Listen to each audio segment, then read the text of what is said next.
hosted by four-time Emmy-nominated producer Frank Pace, with retired New York City firefighter and Vietnam vet Billy O'Connor.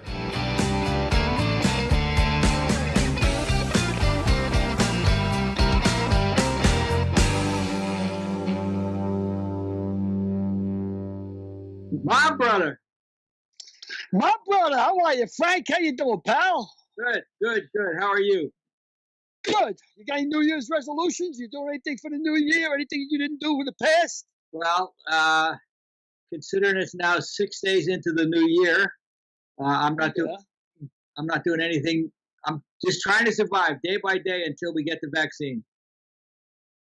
Yeah, I guess everybody's sort of doing that. Everybody's worried about going out. And I know usually around January 1st, I'm sure all the gyms, all the memberships, they all get filled up, and nobody ever goes there. You know, it's like they go there for about a month and then they bail out.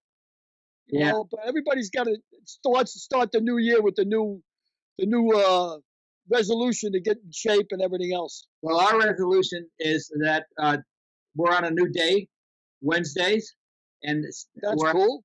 2:00 Pacific, 5:00 Eastern, and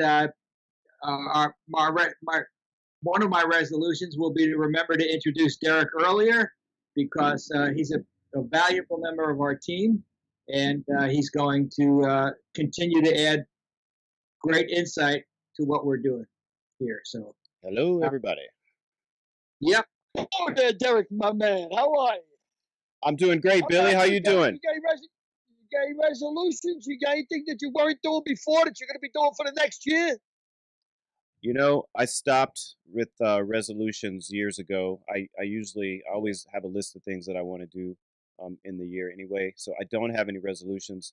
But man, I'm just happy to be alive and happy to, just have my family around me. So I don't have any resolutions thus far.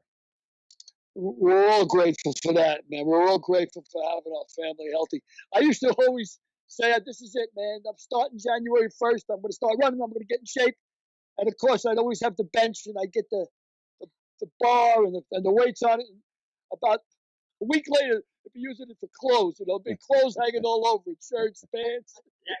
Yeah, it's interesting that you mentioned the bar, because our guest today will be Sheen, the International Federation National Bodybuilding Champion, who's is now 60 years old, and at the age of 54, he was a fat and flabby alcoholic, and he channeled his passion. He had a brain operation. He channeled that passion into bodybuilding, and he's made a remarkable metamorphosis into the person he is today. So we'll get to Hans in about 20 minutes or so, 15, 20 minutes. Yeah, that's going to be really pertinent, because of the new year and how people can channel it. We'll wait till we get Hans on, because I'm looking forward to talking to him. He's really an interesting character. Yeah. From everything I've been able to gather through social media and everything. For God's sake, the guy's got muscles in his hair. I mean, let's face it, the guy is in incredible shape. And the fact that he's bald makes it even doubly prevalent that he's got muscles in his hair. And we got a little bit in common that we were both former alcoholics, so I want to see what his method of getting off of alcohol is similar to mine, I want to see because it ain't an easy thing. They know I'm prouder of that than anything I've ever done in my life. Quit drinking, because this is, I guess I haven't had a drink in 13, 14 years. I had a guy tell me a long time ago at an AA meeting. I said, I haven't had a drink in 4 months. He goes, don't count. Don't count. He says, because once you start a year and a half, you start saying, I haven't had a drink in a year and a half. And you're just telling yourself that it's okay for you to go back and drink because it's been a year and a half since you had a drink. He says, just say, look, I don't drink anymore. End of story. So I don't know how long I've been off it, maybe 12, 13 years. But I had a guy in AA tell me, if you don't understand alcoholism, the compulsion of it, it's sort of like having diarrhea. It's a disease. You could say, I can say to you, Frank, listen, just go into the bathroom and shit hard. I do it all the time. Well, yeah, but you ain't got diarrhea. You know what I mean? It's a disease and it's a genetic disorder. Hey, So how I'm many? interested to see. Yeah, I'm sorry. Go ahead, finish. No, so I'm interested to see the methods that Hans used besides obviously the bodybuilding. You know. Yeah, you mentioned shit harder. Why don't you tell me how many uh, people you pulled off the can having heart attacks when you were a fireman? You know that's funny, but it's not funny. But elderly people, that's usually where if we get called for a coronary, uh, usually we find them in the bathroom, and you go to open the bathroom door, and they'd be jammed up against the door because they would have keeled over. I guess if you're constipated, you're straining, which is why I always recommend, Frank, to you, if you're going to go out and drink vodka and prune juice. Well, I'm in on fruit. I love prunes. Whenever I get hungry, whenever, whenever I get a taste for candy or cake or anything like that, I'll reach in a bag and have a prune or two, and that satisfies my craving for sugar. Well, Derek can know more about this than me, but from what I understand, sugar is pure poison. And one of the things when you stop drinking is that alcohol is loaded with sugar. Yeah, So that's why you AA meetings. you should save that conversation for Hans. All right, yeah, no worries. Yeah, he knows. But I don't get me wrong. You know, I haven't had a drink in 13, 14 years, but I'm not a Puritan. You know, I'm not a Puritan. I still like to smoke a little bit of devil's lettuce every now and then. You know, nothing to write home about. But I'm a firm believer and an advocate of herb and the products that byproducts from it. Like, do you have trouble sleeping, Frank? I'm 72, Zero. and you have no problem sleeping. Zero. My head hits the pillow, I'm gone. You must have a clear conscience. I wake up next morning. You have a clear conscience. Yeah. I have a whole lot of trouble sleeping, Me and too. I know people that take Ambien. You have trouble sleeping too, Oh Derek? yes, my whole life. Well, you know what? I know people that take Ambien, and they take a half an Ambien. Some people take Valium. You can go to the pot store. I know what they call it, dispensary. You go to the pot store, I call it, and you can tell them, I want edibles. And they'll ask you, they got it down to such a science. They say, well, what do you want for? Do you want to kill pain? Because my wife eats a load of them to kill pain because she doesn't want to get on barbiturates because they're so habit forming. They're so, they're so addictive. So she eats these pot candies and for pain. And she brought, so I said, you know what? You got to eat back there for sleep, anything to make me sleep. And they gave me these gummy bears. And I take one before I go to bed. And I swear to God, I don't get high because I'm going to bed. And I sleep like a log, like a baby. No after effects in the morning, no hungover. And I know they're not addictive because I tell you, I first took a pot, I hit a pot in 1964 was the first time I ever tried marijuana in the Bronx. And I was so terrified. I said, I'm smoking dope. I mean, because you got to think back then days. Do you remember when Robin Mitchum got busted for smoking pot, Frank? Way back when? Yeah, I read about it. Yeah, I mean, I didn't know Robin Mitchum, and of course but I remember sitting at the table, at the dinner table with my father and mother, and I guess I was about 8 years old or 9 years old, and it was big headlines that Robin Mitchum got caught smoking pot, huge headlines. And my father said, well, that's the end of him. He's a dope addict. I'll have nothing to do with him no more. He's a dope addict. Because that was the attitude. And when I was 16 years old, somebody turned me on to pot and handed me a joint, and I was thinking to myself, man, I must be smoking dope. This is like, I'm 16 years old. This maybe is not smart, But I took a hit anyway because I am who I am. But I tried it. I said, all right, I'll give it a shot. But I don't think I even got high because the quality of the weed wasn't that good. And also, I was so nervous about what I was doing. But back then, and I remember this like it was yesterday, when you started smoking pot, you were 17, 18 years old back in 64, 65, and 66. It was like a secret club. I mean, the only people that smoked pot were like jazz musicians, rock and roll guys. And, if you saw somebody and they made a reference to it or something, you'd say like, oh, you're hip? Are you hip? It was like a wink. It was like a secret club, like that you smoke marijuana, As a matter of fact, interesting. You know where the term hip comes from? you ever hear, you know the term hip, right? You know where it comes from? Sure. Very interesting. I thought it's interesting anyway. When you smoke opium, in the old days, in the 20s and the 30s, when people smoked opium in New York and LA and whatever, Chinatown, you lie down and you smoke from the hookah, you smoke opium, but you got to roll over on your hip to take a hit of it. Oh, So they'd say, "Are you hip? Do you smoke opium?" That's where it came from. wow. You know, useless information than any man I know. Oh, useless. My ex-girlfriend used to say it all the time. Why didn't you just put a big cardboard box outside and say $2 to come in and stand next to the old man and listen to his? Derek, why don't you tell me about your grandmother? She's 98? Yes, my grandmother, she called, well, I think I called her on Christmas or Christmas Eve, and she said, I don't know if she want me sharing this, but I'll share it. She said, I'll share the clean version. She said that I'm 98 years old. No. Give us the other version. Well, she said I'm 98 years old, and she said I don't need help going to. I don't need help taking a shower, and I don't need any help going to the bathroom either from anybody at 98 years old. And I thought that was amazing. That's pretty remarkable, man. Billy's going to You the. think she'd like to go out with? You think she'd like to go out with a 72-year-old Irishman? She sounds pretty fascinating, you know. Well, I don't know if that's a good idea because all of her boyfriends have died. Yeah, I guess so. Like you're 98. Yeah, Right, you know? Billy's going to the bathroom now. that's right. I'm wearing the pants, Frank. That's it. That's why I got the big grin on my face. It's leaking right in there.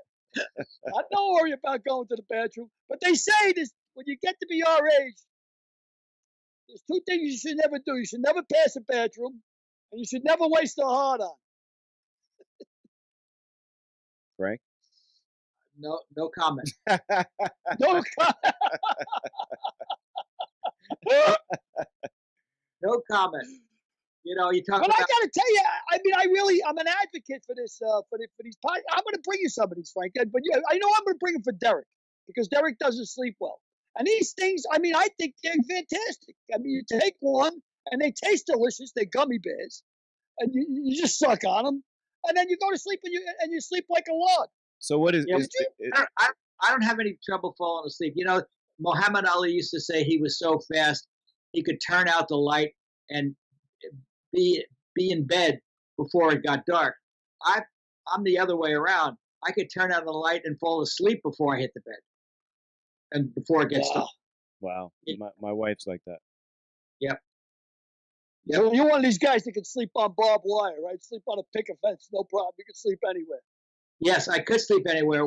As a matter of fact, in college, we used to go on road trips on a bus, and after games, we would obviously drive back after games.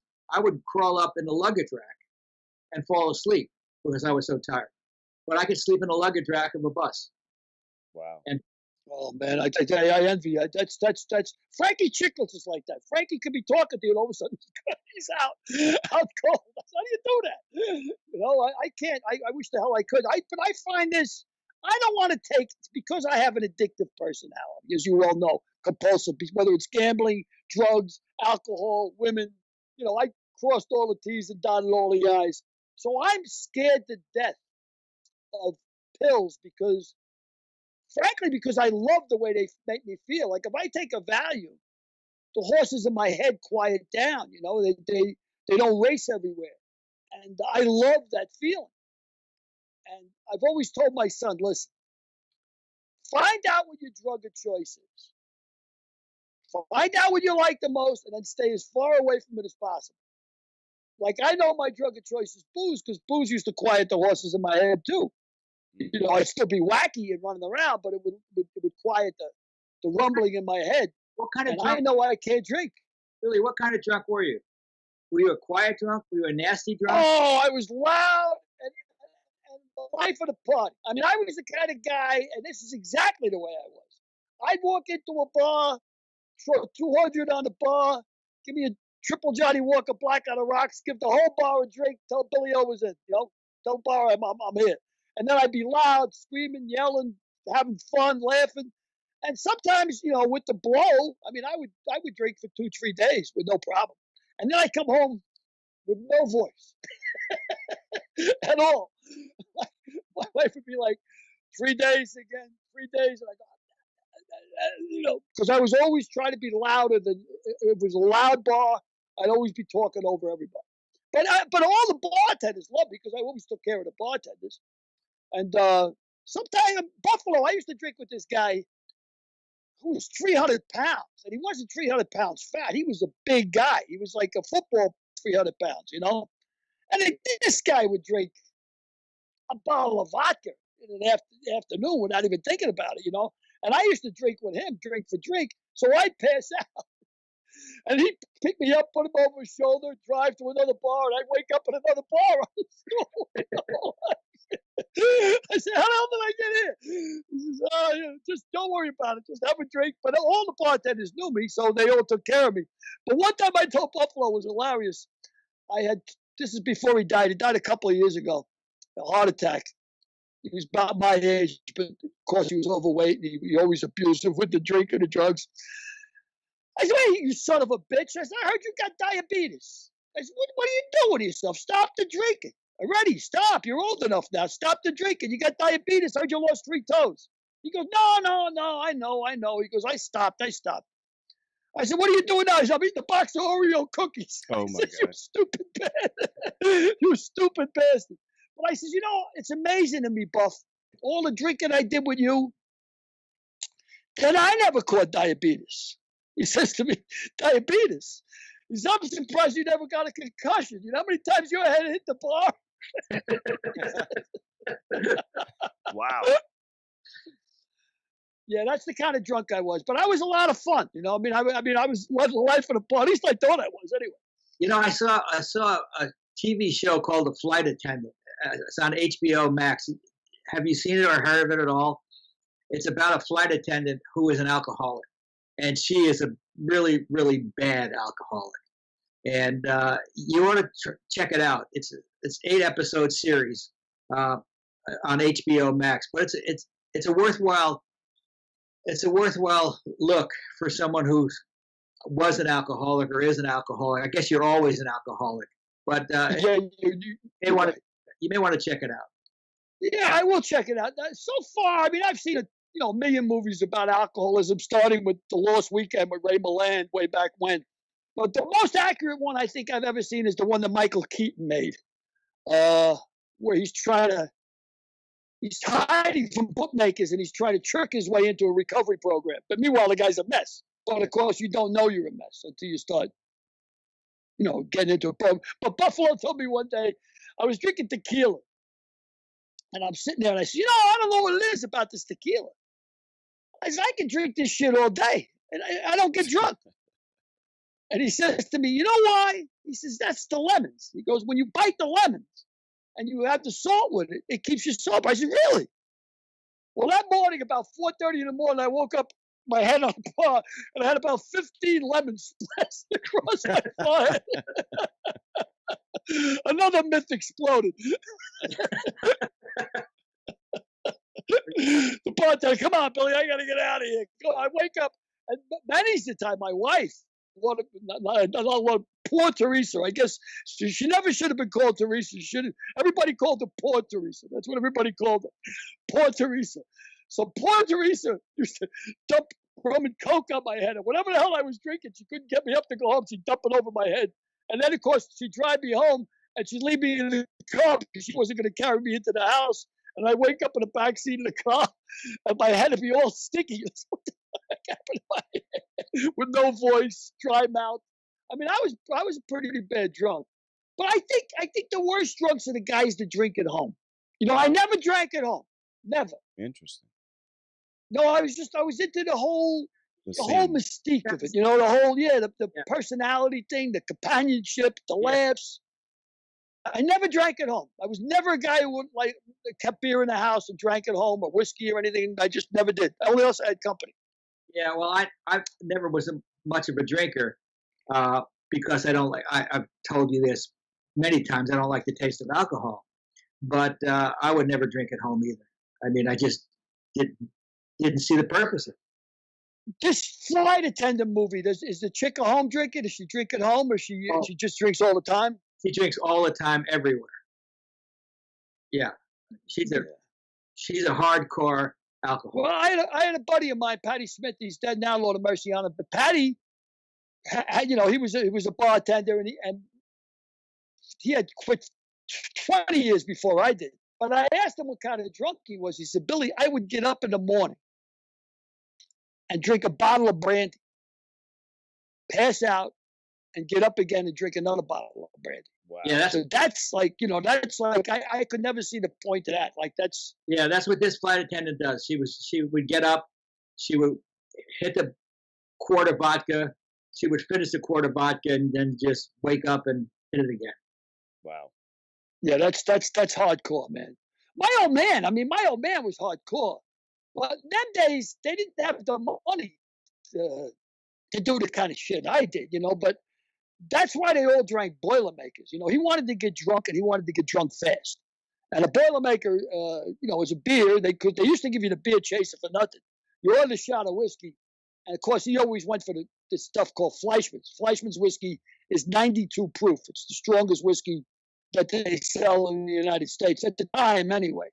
Seagram's 7 was like 82%, but Fleischmann's was 92%. And he'd drink shots of Fleischmann, and they give you the beer chaser for free. They'd fill up a beer chaser, and they were called Boilermakers. But every 3, they give you 1 buy back. So for maybe $5, you could drink 9 shots of whiskey in an hour and a half, and then he'd go home and have his dinner.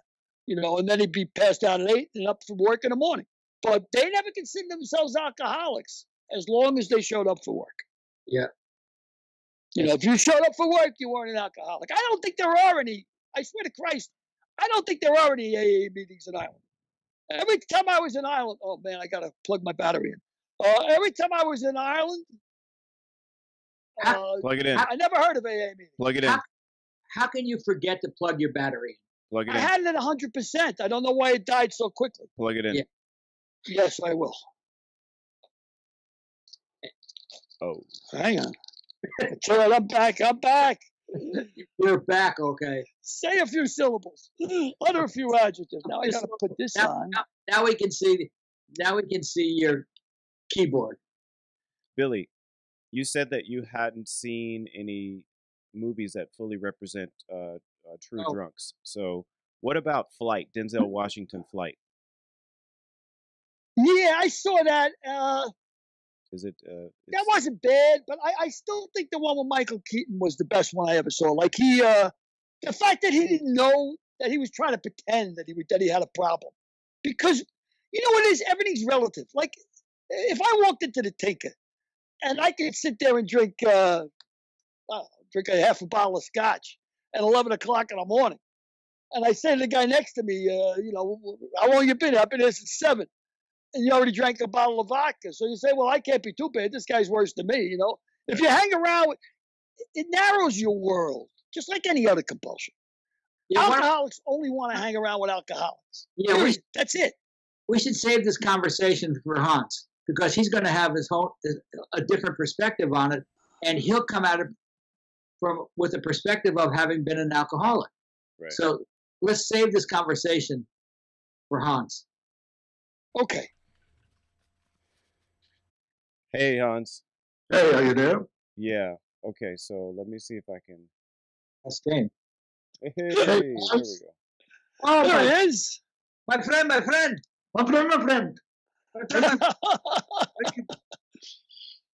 So, let's talk, because that'll. I don't want to talk to him anyway. Yeah. I ain't picking a fight with you. You got muscles in your hair. Forget about it. There's no way you're going to get me angry at you. Forget it. Ain't going to happen. Master. I can put this on the knee. Oh. I like how he pulled it. He was sitting on it. That's a good place for it. If you're going to hold it up, at least hold it up so that people can read it instead of holding it up and down. Look. People should buy it and read it, and not me telling them how to read it. Good. Good. Yes, perfect. Perfect. So, Derek, let me know when you want to introduce today's guest, Hans Sheen. Okay, Frank. Great. Well, it's my great pleasure to introduce our next guest, Hans Sheen, the American INBF, that's American International Natural Bodybuilder Federation Master Champion. How are you, Hans? I'm doing really well. Good to see you, Frank. Nice to meet you, Bill. My pleasure entirely, pal. I've been following you on Facebook. A remarkable story, just a remarkable story. How you turned your life around. Thank you very turned much. your life around. Well, I think it's very apropos too that it's New Year's. Just a few days after New Year's, and everybody's looking for tips about how to turn their life around. And boy, oh boy, if anybody illustrates how to do it, it's you. I appreciate the kind words. Well, you're both very similar into you both turn your life around at advanced ages. Billy was 63. Hans was 53, I want to say. You both were, well, I know Billy was an alcoholic. We were both on the same, we're both the same doctor, Dr. Walker. Yeah, Dr. Walker. And we don't call him Johnny. When you know him as good as we do, we call him Jack. Walker. I had a call from Scotland, from the distillery. They said, first Billy, now you? What's up with that? Yeah, I think I might have bought a wing for that gentleman's house. Whoever's the guy who makes Johnny Walker Black. So was that your drink of choice, Johnny Walker Black? Bottle a day. Whoa. A bottle a day. Wow. Yeah. And Hans, you almost got up to, well, we got a before picture of Hans. Why don't you put up photo number 1? It's not a very good picture, but it'll give you an indication of where Hans came from to where he is now. So Derek, well, that's one of the photos. Why don't you put up the beach photo also, where he's a little bit more looking like a whale. How kind. Wow, beautiful. You can hardly tell it's Hans, but it's an indication. The camera didn't want to even take that picture. Yeah, the camera didn't want to take that picture. So a little bit about your background, Hans. You're obviously a German from Munster. Yes, Munster, born in Munster, went to high school, we have a very good university there, went to law school there. And then I figured out that law is not that I don't want to be a lawyer, and I came to the U.S. But you were a lawyer in Germany? I finished my state exam, didn't go to the bar, finished my university state exam to take the bar, become a lawyer, and then I said, how the hell with it. So in them days, that was the only bar you didn't pass. Every other bar you passed. Exactly. That's exactly right. I just thought about it when I said it. It seems like you're sitting in a gym. Is that something you put together yourself, or you in your house, or you outdoors? Well, I'm a very competitive person. So usually you go into a gym and you look at other people and you want to get better than that guy, and you're going to be better than that young guy and show off the 30-year-old guy. But with COVID, they were all closed. So, and I have to, continue training and maintaining. And so what started out with just let's get a couple of weights, now you just see a little bit. It's a full-blown gym. I mean, there's nothing here that is, I don't know if I can take the camera and swing it around real quick, if that would work. Do it. We can try it. Yeah. Okay. Now this is the basement of Hans's house, which is Garage. Sorry. I live in California. Wow. We don't have basements. Yeah, Billy. What's wrong with you? Yeah. I guess not. I found it interesting that you said that when you're in the gym, you like to look better than the 30-year-old guy. It sort of motivates you. Yeah, sure. It's always when you have a lot of people around you. First of all, if somebody says, "Hey, Hans, you look good," it's good for your ego, and you get a little bit motivated. And if you see somebody that is 25 years old and is on steroids, and you still can parlay him, so that's also good. So, Hans, you talk about 25-year-olds on steroids. You've never taken a steroid. You're a natural bodybuilder. Never in life. Even when I played soccer, nothing. Let's go back, maybe 30 years ago to Arnold Schwarzenegger, and you were hanging out at Patty's Roadhouse, right? Yeah. And why don't you tell us that little story, because you weren't a bodybuilder then, but he was. No, I was on the periphery. I was making gym clothes. I was in the schmata business. So I was making gym clothes and suits and whatnot. And a lot of my friends from Europe, they were hardcore bodybuilders, and they were always going to Santa Monica so they can work out at the Gold's Gym with Arnold and with Lou and with all these guys. And also? Yeah. So This is Lou Ferrigno. We're talking about Lou Ferrigno. Is that right? Yeah. Lou, you look so small today. That was funny. So That's a great line. so yeah, and Barry Stridham, who was the world champion at that time, and Mr. Universe, and Arnold would show up there almost every other day. But then afterwards, there were two breakfast places. One was directly in Santa Monica around the corner that was called Rose Cafe. Well, it's still there, and then there's another one which is down the PCH, and it was Paddy's Roadhouse, and it was actually Paddy was an Irish guy, so older gay Irish guy, and he was happy that all the bodybuilders were coming in after training, and having breakfast there. So I went over there with my friends who just finished their training, and we were talking about, because we had some photo shoots in the afternoon about new shirts coming in and whatnot. So I was sitting there, and I just got my breakfast, and then there's a guy reaching in from the back, and he says, you don't need your eggs, you don't go to competition. And he just takes my eggs away and gives it to one of the So I turned around, I was going to say something, but obviously I recognized the voice right away, and I just said quietly, hello. You know. So, and ever since Frank and I, we know each other for almost over 20 years now, Frankie. Do you know that? Yeah, it's just about 20. Well, yes, it's over 20 years. I think we met in the year 2000 when I was coaching the Sacred Heart soccer team. Yeah. A lot of my girl players were playing for your club team. Exactly. So yeah, it was. But anyway, so very early when we met, I told him the story. You know, I was still not in bodybuilding or anything. You know, so every single time we go, and we always go have something to eat and whatnot. Frank, you don't need the eggs.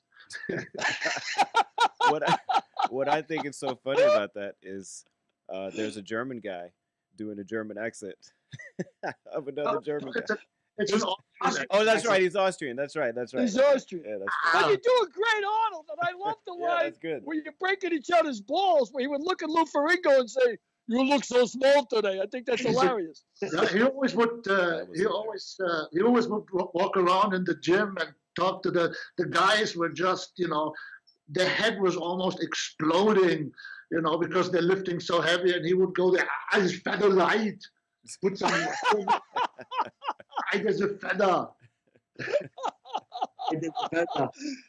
So he likes to talk a lot of shit on him. He's a ball All player. the time. Really? I don't know how much I can tell, and I'm allowed to tell before somebody knocks at my door with that accent. But he would on the biggest stage. I remember the biggest stage was the Mr. Olympic in Vegas, and he would hide the posing trunks of a couple of guys. You know, before they have to go on stage, 5 minutes before they have to go on stage, they were in their normal training pants, you know, pumping in the back, you know, get the pump up, the little muscle pump up, and then he would go to the locker room and just take their little posing trunks, you know, and hide them somewhere. And there was just chaos over there. And when you are completely depleted for the show, you have to be on the spot. On the time you go on stage, you have to be on spot. That means there's a lot of stuff that goes in there, but you're depleted of complete carbohydrates, and you are agitated, and you are in a bad mood, and then have 280 pounders running around looking for their little banana hammock. Hilarious. Hilarious. Hans, you are thrilled when Arnold became governor. It was I enjoyed the view because you know where I live, and Arnold cleaned up the air in LA, so I'm pretty much happy about that. Yeah, of course I was. You know me, I'm apolitical. I really don't give a big fart about anything. It's been interesting the last 4 years, to say the least. But yeah, when he said, this is a true story. Arnold, when he was in his younger age, in the 80s, he said that he's going to become a politician, and I'm going to marry a Kennedy. That's what he said before he even met Maria. That's amazing. That's what he said. I'm going to be a movie star, I'm going to be a politician, and I'm going to marry a Kennedy. That's what he said. That's remarkable. Yeah. He almost willed himself into it. I mean, that's willed remarkable. himself into everything. Yep. He willed himself into it, and he made it happen. Yeah. Well, you obviously you have to have the same kind of determination. I mean, you were drinking a quart of Johnny Walker Black a day. 0.7. That's a load of sugar, man. That's a lot of sugar. 0.7 on a good day, a liter bottle. Whoa. Yeah. Man, so how did you do it, man? How did you decide, like, you know what? I'm putting the plug in the jug, and that's it. I ain't drinking no more. Did you go to meetings? Did you go to AA meetings? Cold turkey. You cold turkey. You had the cold turkey. Yeah, I had to cold turkey. Why don't you tell the story about how you were in Taiwan and how you had a tumor and how you had to have an operation. It's not a tumor. It's not a tumor. It's not a tumor. With me, it's not a tumor. Well, I was working in Taiwan. I have an apartment in Taiwan, and I work with some factories in Taiwan. And you're working as what, Hans? Work for me? No, working as what in Taiwan? What were you doing in Taiwan? Oh, I'm a chemical engineer, but specialized in leather production and in service protection.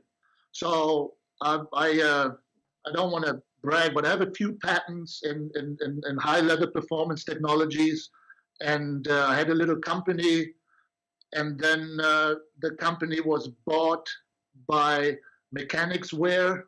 It's a big glove manufacturer, PPE manufacturer. Hey, Hans, let me interrupt you for a second. Derek, can you put up photo number 10? Yes. Now you can continue. Go on, Hans. Continue. So you see all the trophies here. So this was I can show you this real quick. This is my favorite trophy because this is when Mechanics Wear. I'm sorry to get a glare. When Mechanics Wear bought my little company that made all of this and my comfortable lifestyle probable now. So, but I wasn't coming back to the store. I was in Taiwan, and I had to get ready to a meeting in the morning, and I went into the shower, and then I remember waking up on the floor. I was bleeding. I was black and blue everywhere, and one of my technicians, he was staying with me in the apartment. It's a pretty big apartment, so when we have people over there, we all stay there.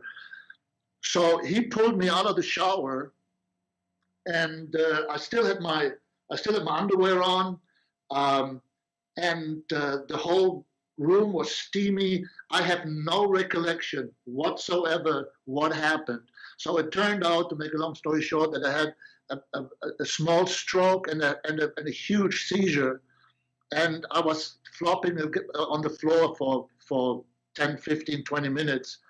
And then they pulled me out, put me on the floor in the living room, called another guy, and they rushed me to the hospital right away. So I was getting back to normal, kind of like figuring out where I was and try, but I didn't know what happened. So we went to the hospital in Linchun Hospital. Yeah, and then look You at you see where they're had to have drawn on his head to where they're going to make incisions. Cuts. yeah, that's the whole plate that they took out. Yeah. Wow. I still have. I don't know if you see this. I still have this. But anyway, so I went. We went to the hospital, and they did immediately a scan because the doctor. That was the funniest thing. Dr. Wang.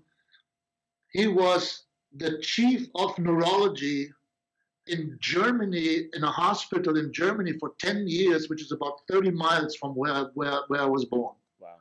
So he spoke a little German, he spoke English, and they did a scan, and then he said, well, we want to do an MRI because we saw a shadow on your frontal lobe. So they did an MRI.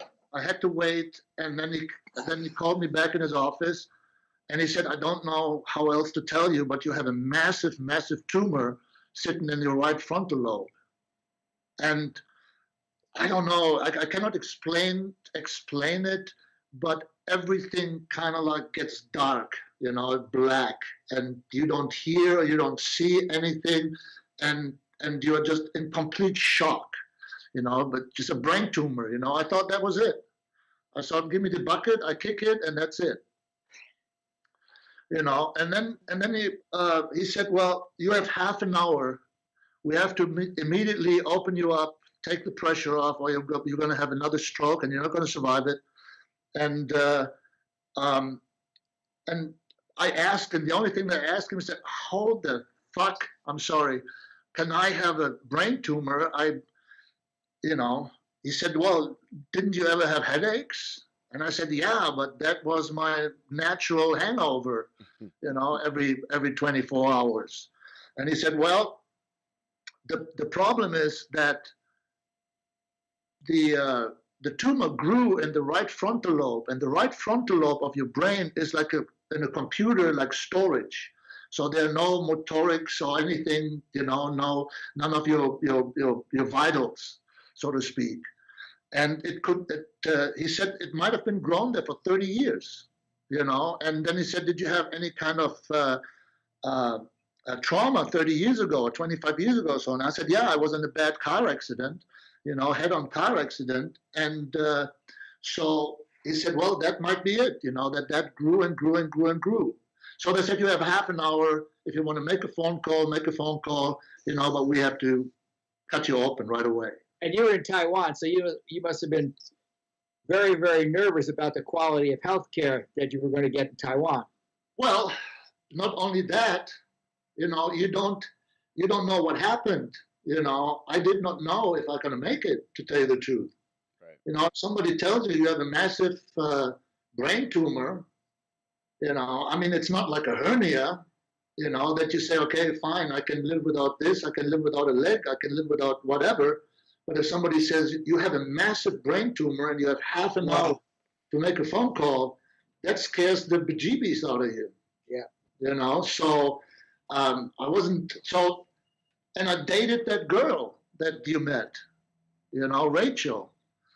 And so she went over, yeah, so I called my sister, let my sister know that I'm going to have a procedure in Taiwan. I didn't want to freak her out.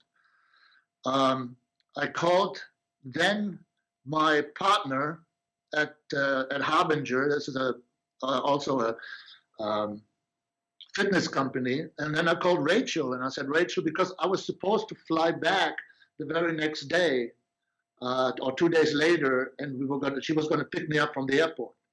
So I said, and we just went out for 3 or 4 or 5 dates, knew each other for a couple of weeks, few weeks.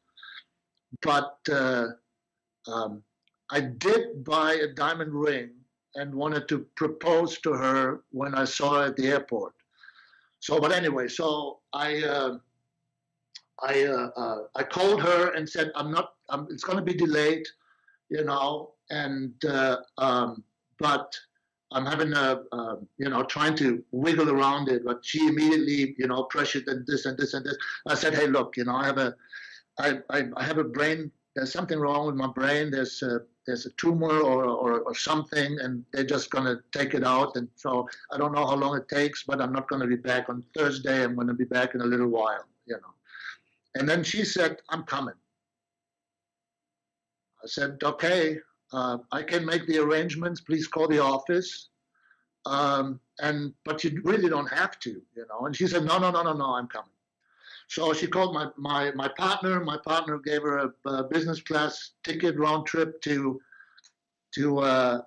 Taiwan. Some of my two of my technicians, they went to the airport and picked her up in Taiwan, because from the Taiwan to where I was about a 2-hour drive, 2-hour ride with a train, with a fast speed train. How long was the procedure? 12 hours. So she was 12 hours? You were under the knife for 12 hours? 12 hours, yeah. So well, she was there when you came out of the procedure? No, she was there the day after, because we are 17 hours ahead. It was in the summertime, so we are 15 hours ahead in Taiwan. So she came. I was in the ICU for 2.5 days. So by the time I got out of the ICU, she came to the hospital. And the press made a big deal out of it. The Taiwanese. That was just the weirdest thing and funkiest thing ever. In Taiwan, these hospitals are private-owned hospitals, so they have their own, you know, marketing department and this and that. So I told the doctor, and I said, hey, look, I can't stay here. You cannot operate. You know, let me go back to the States. I'm going to the doctor over there. And he said, no, you can't. There's absolutely no. You have to be. You know, we have to open your brain right now. And I said, I was going to propose to my girlfriend 2 days from now. And he said, well, you know, she has to wait a little bit longer. So he got that background story. So while I was under and in the ICU, they made a big deal out of it. They called the newspapers and the media and whatnot. And it happened to be that the day that I got out of the ICU was Taiwanese Valentine's Day. I had no idea, you know. So they got Rachel, and I woke up. They brought me into my room. I woke up, and there were freaking balloons everywhere. It says, "Welcome, Rachel. Hello, Rachel. I love you, Rachel." You know.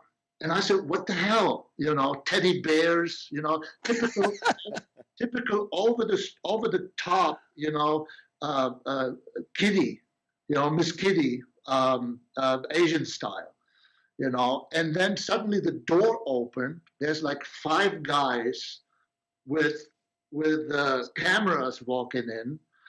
Rachel is amongst them. I didn't even see her at first, you know. Then everybody was in. Sailbed, go to Sailbed.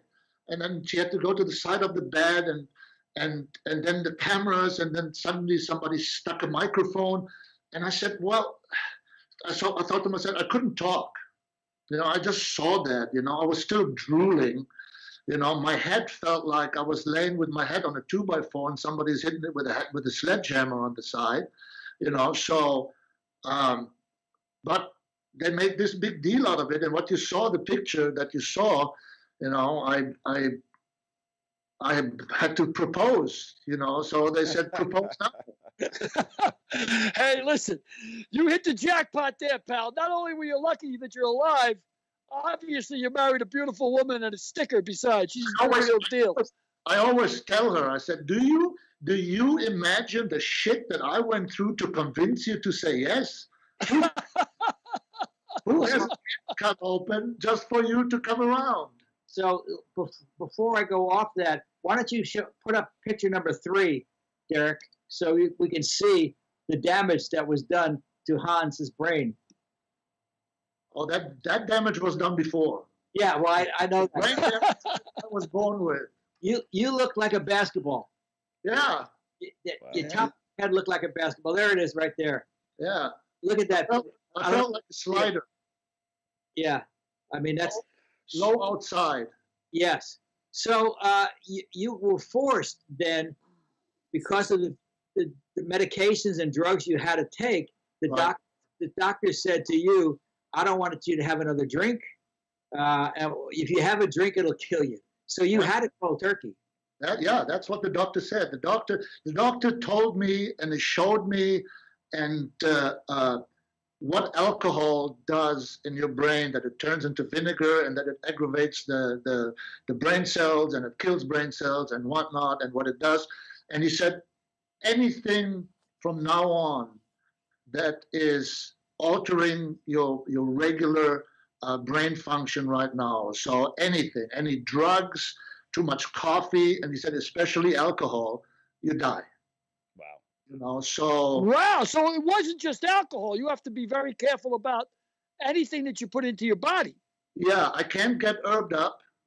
I don't know what it does. I haven't tried it, but he said everything that is altering your brain function. He said for sure alcohol. You have to be very, very careful not to take any kind of medicine outside of the medicine that I'm taking 10 pills every day now. 10 pills, 5 in the morning, 2 in the afternoon, 3 at night. Wow. And Are they medicinal or they're just health pills, or what are they? Vitamins? Because of that, I have epilepsy. So I developed epilepsy and after I got back to the States, I had a few seizures. I had one seizure in the gym. I think did I send you that picture with the outline of the gym? No. Oh, yeah, I had a seizure in the gym and I got, they had to, and you have no idea when you have seizures, you have the strength of a lion. They had to hold me down with 3, 4 firemen and then they rushed me and my seizures were so bad, they were like 20 minutes, 30 minutes, and when you wake up from a seizure, your brain is like a computer. It has to be restarted. You see a phone, but you may know what a phone is, but you don't know how to use it. Even if you have a seizure by yourself, it takes you a while to figure out how to call 911. I had a seizure once at home, and I didn't know how to use the doorknob to get the bedroom door open to get out, and all you can do is cry for help. That's all you can do. So what was your motivation to channel your obsessiveness into bodybuilding? Well, it was with what Billy said earlier. It's that it's New Year's. People do make all kinds of lists of what they want to do and how they want to change their life and whatnot. So when I got back from that trauma, I figured out I'll make a list. What I can do, what I should do, and what I want to do. And so when I had the list what I can do, that was easy. What I cannot do, that was easy. You cannot drink, fuck it. You cannot smoke, fuck it. You cannot do drugs, fuck it. I mean, I didn't take much drugs, after the 80s and anyway. So, but I could coffee and all of this and partying and there was not a problem, and then I just looked at the list of what I wanted to do. And, I wanted to spend as much time as I have in my life with my beautiful wife, Rachel. I wanted to still go, work in my job. I still want to go travel. I still want to go on vacation. And I want to enjoy every day, for the rest of my life. And then I had to kind of how to explain, glue it together like a sandwich. So here's the part that I can't do. Here's the part that I want to. What's the part in the middle that I have to do in order to get there? And that was just started out with eating clean. So I started eating clean, losing more and more weight, and getting in a better shape. And then what do you think you weighed when you had the tumor? 240, 245? Well, yeah, about 225. I was already, it's the alcohol, So you go from 235 to 225 within 6 hours, and vice versa. I mean, Billy, you kind of like Alcohol alcohol is all sugar. When you go to AA meetings, and I know you didn't have to do that, but there's a reason that people have cookies and candy, and they're all drinking Yeah, Pepsi sure. because the body wants sugar. No, I do You the know, same thing. I cannot be left alone with chocolate. You know, I have the same thing. You know, and I eat. When I quit. I used to keep Chunkies, the chocolate bar Chunkies in my Yeah. glove compartment because I still used to have to go into bars because I was a bookmaker to collect money, and I couldn't go into a bar without eating 2 or 3 chocolates first because Right. No, the same. alcohol, I needed the sugar. Same with me. Same with me. I went like years when I don't get the sugar that I will start shaking and you know. But yeah, I was husky. I was medium husky. You were fat. Yeah, well, but here's the thing: when you're fat, none of your friends come to you and say, "Look, fat fuck, what is wrong with you? Stop eating, stop drinking so much. You look like shit." Nobody says that. But if you lose weight, then suddenly everybody comes to you. Are you okay? Is everything okay with you? Yeah. You have Wow. AIDS? Is it AIDS? No. Well, that's like when you get to be Billy and my ages. Everybody says you look good. Nobody ever says you look good when I was in my 40s, when I was in my 50s, when I was in my 30s. When I hit 65, 70, gee, you look good. Compared to what, you fuck? Yeah, but they always qualify it. I've had many women say, you look good for your age. Yeah. Your age. That always I gets know. underneath it. Hans has surpassed that. I mean, he just looks good. His body is not the body of a 60-year-old man, that's for sure. Well, is genetic? Does alcoholism run in your family? Is it a genetic thing? You think? No, not at do you all. have a history? No, I tell you how I started drinking so heavily because I was blessed to work for big companies. So and my job was always in Asia, Europe. So we're talking about 13, 14, 15-hour flights. And they always put me in business class, so drinks are free.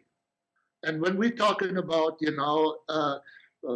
flying Emirates and Lufthansa and Cathay Pacific, we're talking you have the choice between black, gold, and blue label. Wow. Another drink, Mr. Sheen. And who says no to a free blue label? And you sit 17 hours. Although it's very comfortable in business class, but you just sit there. You can't work. Your mind is just going. And you just start drinking 1, 2, 3, 4, 5 until you're shit faced and you can sleep for a few hours. Yeah. So, and that's how it happens. So, Hans, when did the fitness turn into bodybuilding? Well, somebody came to me after about 4 years or so. I was working out 4 years, and I stuck with with my nutrition. So everybody has to know if you do bodybuilding or sport on a high level, 70% is nutrition anyway. So without the discipline of nutrition, there's nothing you can do to change your body. So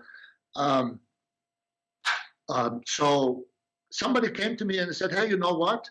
They have a contest in Monrovia, in the high school in Monrovia, and it's in 3 months or so. And it's a bodybuilding, but it's natural bodybuilding. And you could actually go and compete, And then I call it's the men's bikini class. They have before the bodybuilding, it's called physique. So you do in board shorts, and you have like an athletic beach body. That's the category. So, and I said, yeah, why not? Why not? And like I said, I played all my life sports, had a competitive nature. So I put a shovel coals on the engine and, worked out a little bit harder. And then and then I learned what's involved in there in this whole thing. You know, it's like science to get ready for these shows and to get your body right on point, and you have to go down. When I won the Masters, the first picture that you showed, I was at 2.5% body fat, Wow. and that is almost, That's remarkable. Yeah, you can do that for a few days before your body shuts down, you know. So Wow. yeah, you. So it's really dangerous. It's actually dangerous to be that fit. Yeah, but that's that. You see, you see my skin. I'm 60 years old there, and you can look through my skin. It's like paper. You can see every muscle strain, every vein, every tendon. And as soon as you get off stage that day, it is like 2 German apple strudels, 3 pizzas, 2 buckets of ice cream, and off season now, now I eat everything, but you see, I don't have the striations, it's just little pudgy, but that's good because that's what we do during the off season. We only get ready but anyway, to answer your question, Frank, then I thought, I don't know if I can go to a real competition. So for the first time, unprepared. And somebody said, well, there's a fun competition in Venice Beach, Muscle Beach, where all the legends were, footsteps of the legends. And it's like Memorial Day. And so I went down there, and I got my first participation trophy. It was, but it was fun. You were on Muscle Beach. There were like 2,000-3,000 people there, and hollering and whatnot. But it's an open. It's not natural. So little Hans, I was in between those bodybuilders that were on gear all their lives. And then I just got hooked to these competitions. You said, come down to Muscle Beach. I want to do one competition. One competition. One competition, and then I'm through. Yeah, that's what I thought. Yeah, that's what I thought too.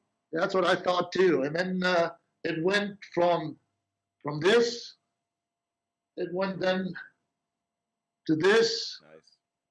And then it went from there to the big championship to this, and then I did, and then, me, Frankie, I'm not necessarily an introvert, so. No kidding. Yeah. So your short term motivation was to get ready for that one contest, but the discipline that it took to do that triggered you onto a lifestyle Correct. that you really didn't want to come back from. Correct.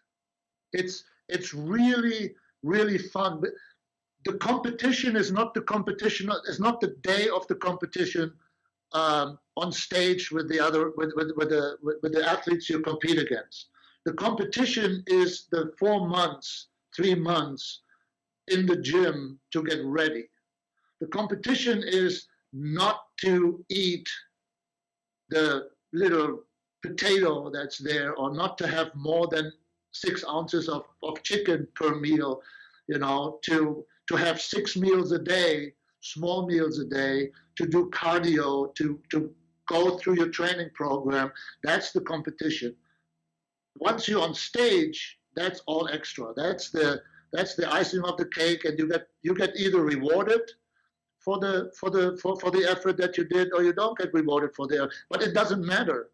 My participation trophy of 5th place in this subcategory is worth more to me than the being Mr. WFF, WWFF, So because I fought like crazy to to get into this lifestyle of a bodybuilder to get ready for that show, for that little stupid show. Well, it's a remarkable story, and I give you credit for that. Oh, it's amazing, amazing. And you overcame your chicken legs, and you overcame.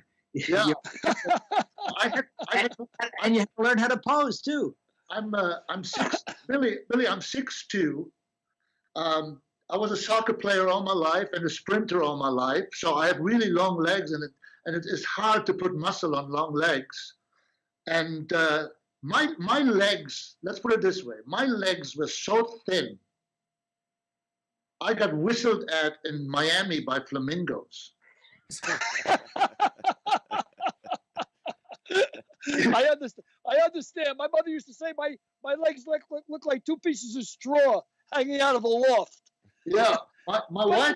One thing you said blew me away, and this is for guys that might be listening or women that might be listening. Regardless of the amount of exercise, it starts with the diet, and you can't change your body without the diet.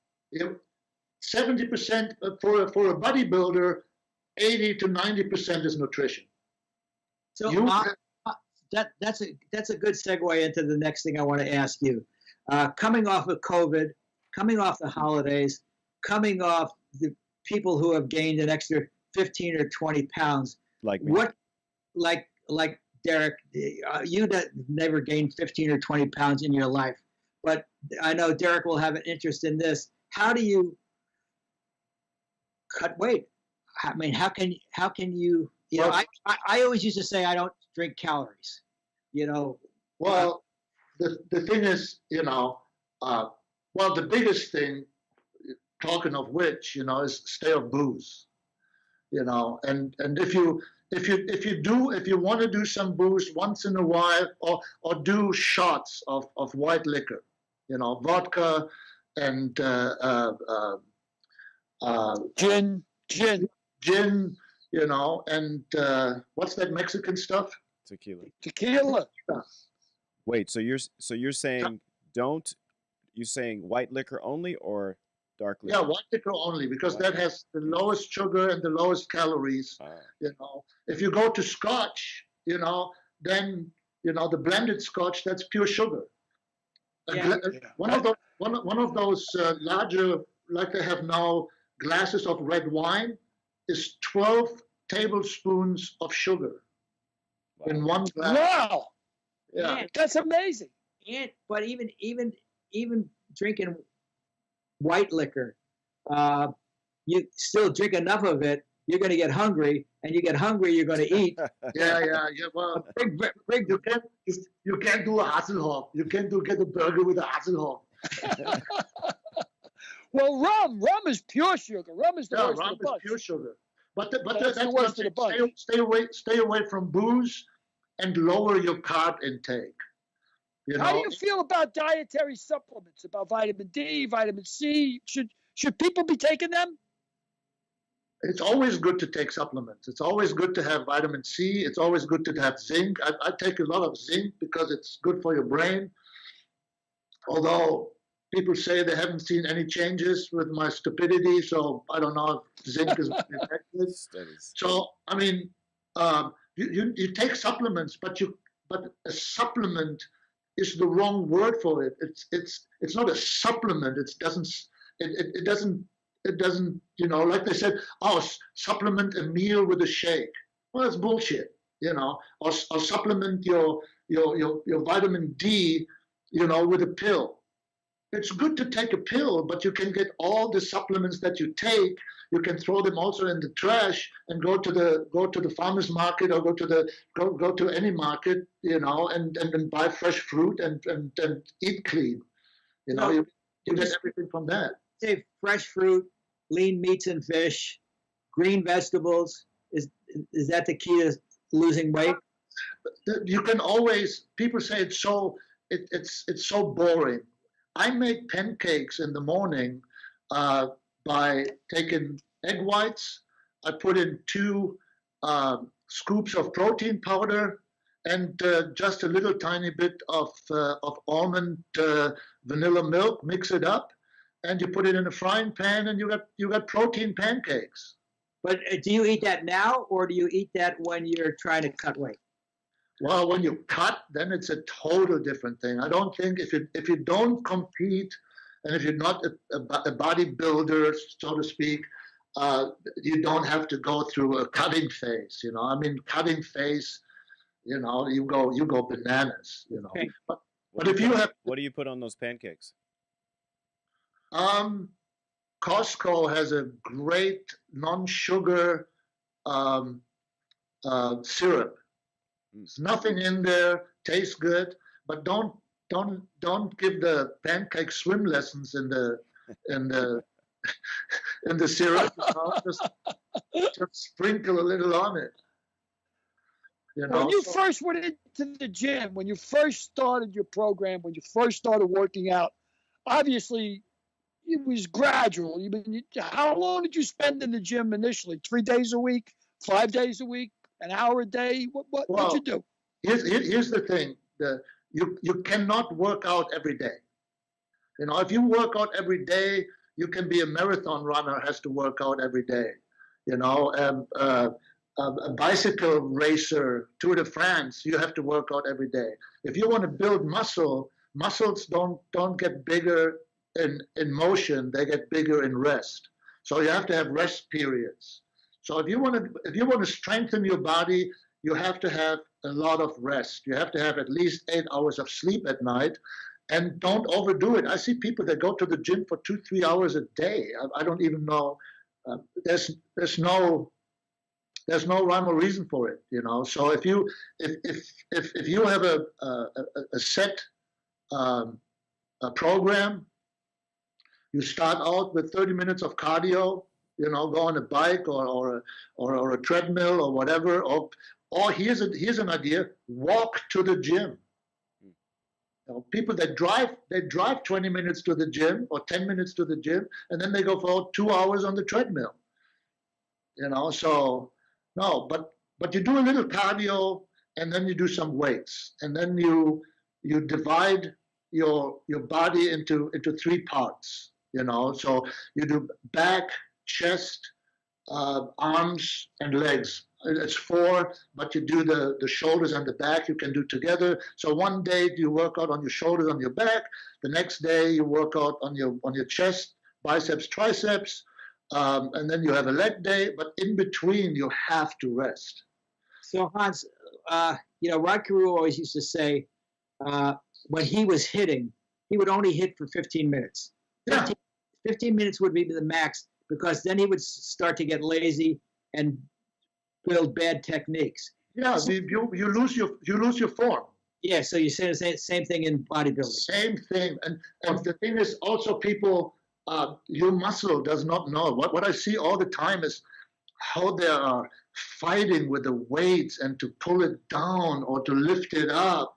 You know, that's what Rod Carew says. You know, you start getting bad form, then you don't isolate your muscles. You know, you're jerking things up, and your muscle does not know the difference between 15 pounds and 20 pounds. When your muscle is tired, the muscle is tired. So take a weight if you're comfortable with, and do your exercise for 45 minutes, different muscle groups, and that's it. That's good, and then rest. Tell me, if you're doing bench presses, suppose you're a novice, you know, and you're doing bench presses. Yeah.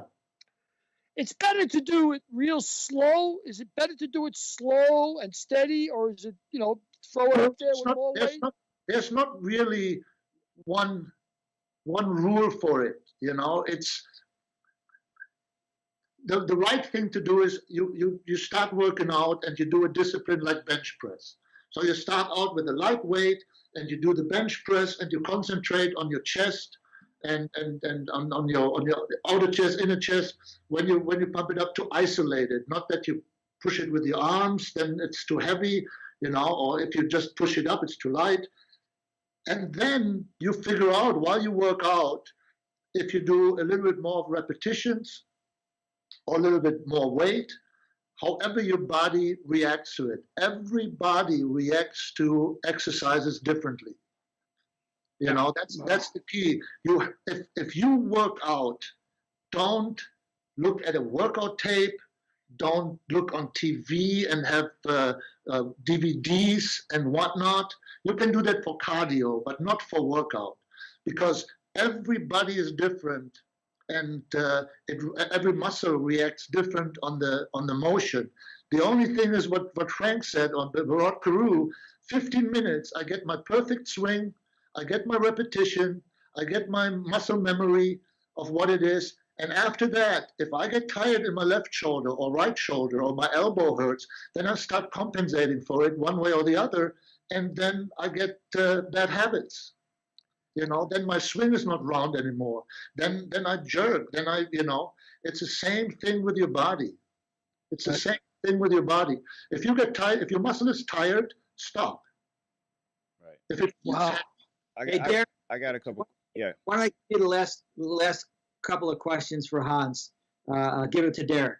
Yeah, I have a bunch of questions, but I'll start with, did you work out before you got into competition? How much did you work out before? I maybe worked out once or twice a week, Okay. but I worked out wrong. Right. You know, that's what I'm trying to show but that's the point that I'm trying to make. You work out wrong. You don't work out, you don't isolate your muscles, you don't do the form right, you compensate, you work 3, 4, 5 muscle groups at the same time. It's like they said, a simple example is like they said, when you pick up the weight, the box, pick it up from your legs, not from your back, So that makes a huge difference, and that people do that in the gym with weights. Instead of using it from the legs or from the arms, they pull it with the shoulders or the back. That's where injuries happen. Okay. And then, so did you notice was there a strength difference or a energy level difference when you were younger, or do you feel as strong as you did at 60 as you did at 50 and 40 and so on? No. Once your testosterone level goes down, and that's when you hit 50, 99.9% of us, of guys, we can't help it. Our testosterone level goes down. Then it's really, really hard because it slows down your metabolism. Right. But the thing is, it's 99% also is in your head. Right. Yogi Berra, I'm not as a German, I shouldn't even mention Yogi. But that 90% is all mental, and it is. Yeah, that was gonna be my next question is what do you do about the testosterone levels? Because I am aware, I mean, some studies say that sort of decreases in percentage. So when you hit 40, it's like you got 40% less testosterone, and at 50, 50% less. I'm sure that's a little inaccurate, but what do you do about that? Well, I have to do it through nutrition. Okay. Because being with the Natural Bodybuilding Federation, we get tested. Right. So we get, before competition, somebody could knock on your door and said, pee in the cup. Right. Because you could take something, and then lower it down before the competition. The night, oh, this is the best, Billy, you're gonna like this. The day before, the competition, we all have, every competitor has to take a lie detector test. But this is not just a rinky-dinky lie detector test. These are guys from the ex-FBI, ex-Secret Service, ex-police. They're taking these lie detector tests, and it's a great racket. You have 200 competitors. Everybody has to pay $60 cash for a lie detector test, and he sits in his hotel room. But I would say 1 out of 10, sometimes 2 out of 10, will be disqualified because they didn't pass the lie detector test. Really? Oh, wow! They find you. They find. Well, first of all, the day of the competition, the judges will see if you're dirty or not. Because there are certain muscles and certain masses on muscles that you cannot achieve clean. Right. So when you see football players, with their neck and they have, trapeze muscles like crazy, you can't get that naturally. That is just full of gear. So you can be disqualified the day of competition. It So seems like bodybuilding is more stringent than the NFL. I mean, it seems like a lie detector test. Natural bodybuilding is we have a list. We get every year a new list. It's the same list that they have for the Olympics of substances that will disqualify you. Hans, do any of the medications that you take do they conflict with that list? When I became a member and a competitor and I stopped winning, they asked me the same question. So I had to give all my medication to their lab and to their doctors, and they evaluated if there's anything in there that is performance enhancing. And there is one medication that I take that is for the pituitary gland, and that also helps me with my testosterone household, but on a natural way. It just because through the operation the pituitary gland was affected and wasn't sending signals for testosterone. So, and then they evaluate if that is actually helping me or not. And so the result was that is it's not helping me, but on the other side, if I don't take it, I may have a seizure on stage. So they said, okay, so it's not. But you have every medication that you take, prescription. You have to have them clear it. How about the little blue pills that Billy takes by the handful? Oh, you mean the M&Ms? Yeah. Yeah, I eat them like M&Ms too. The bedside M&Ms. No, I'm so. I eat enough enough to give everybody in this picture a stiff neck. This is another story, Schwarzenegger story, and as I'm sitting here, we're sitting there, and this topic came up from somebody who was taking some gear, and we call it gear, taking steroids, and he said that he wants to change the steroid because it doesn't get him hard, enough to have sex with his girlfriend, and then Ani heard it so with one of his ears, and he looked over there. Don't be a pussy. You got to will it in. You got to will it in. Well, you've been a great guest. It's been a pleasure having you. Give my love to Rachel. I sure will give my love to Karen, and yes, especially to little Frankie. And by the way, have you been reading anything lately? No, once in a while, when there's a table that's wobbly, I put this under there. I was not high enough for the interview, so I put this under my ass. I'll tell you one thing though, I'm not a big reader, but immensely enjoyed it.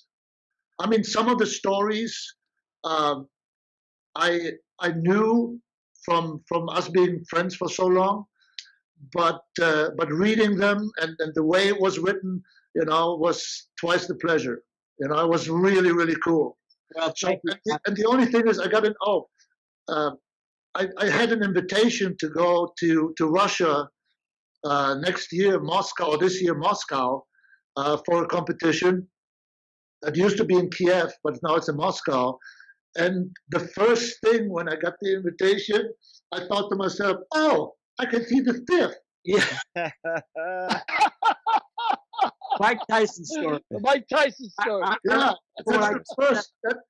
I told you that story probably about 2010, 2012, and you said, "How have I not heard that story before?" I know.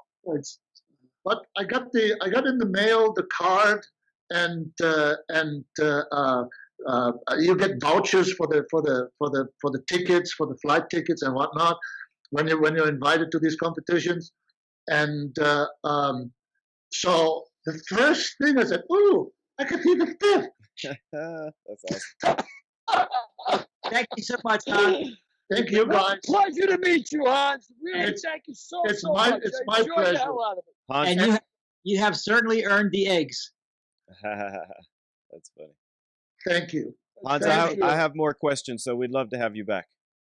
I would love to come back, and then let's talk about some of the to like help the guys like Frank alluded to, help some of your listeners to get healthy, Yes. Right. because it's worth it.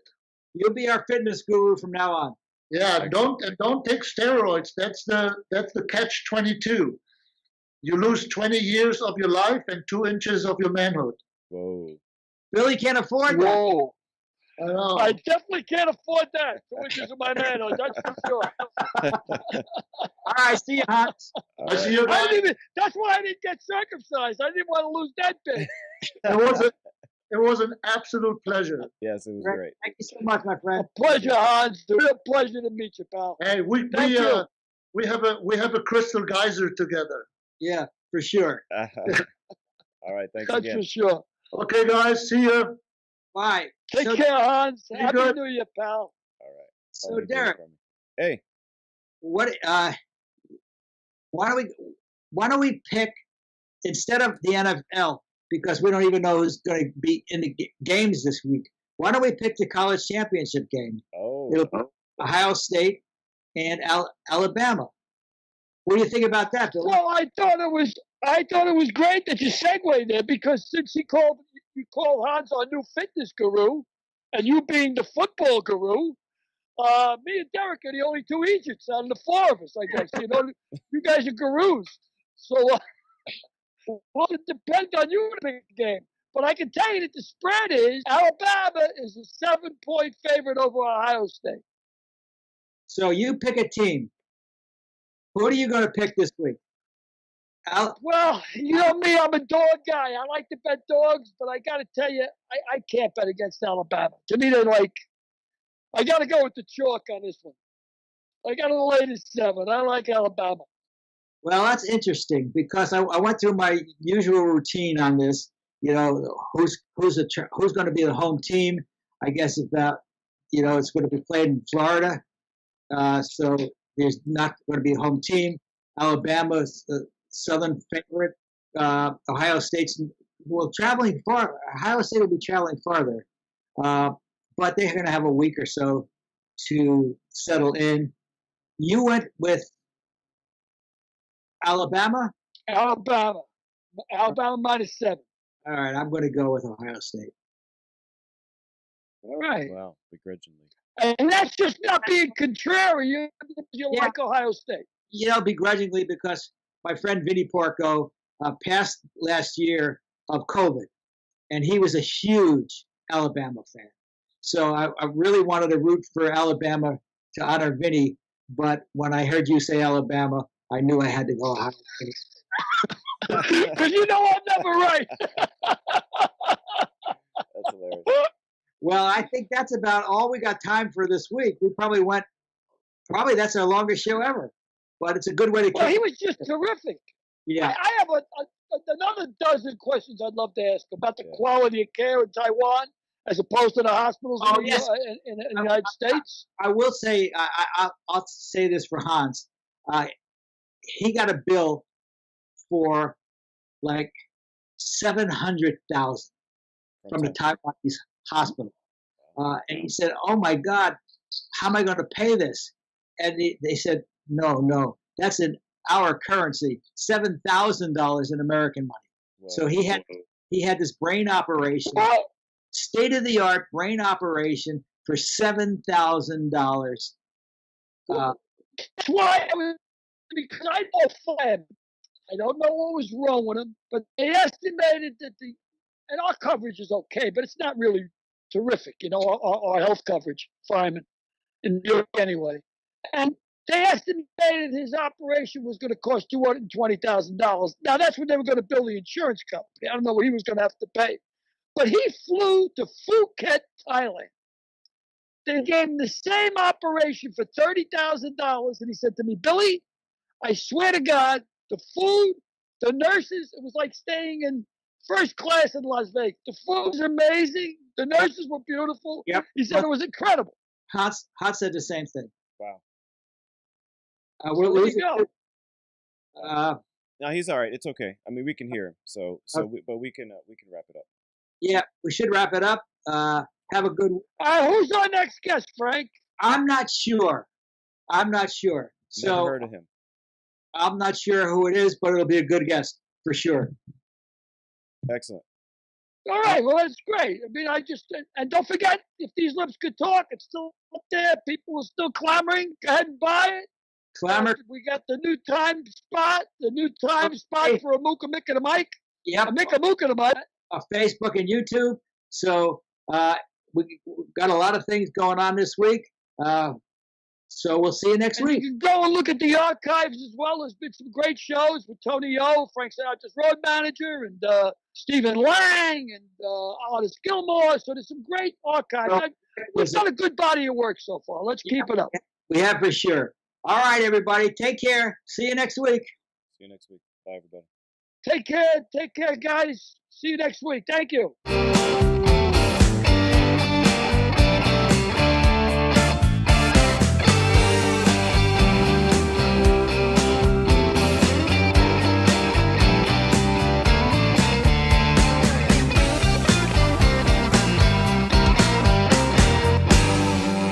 We'll see you next week.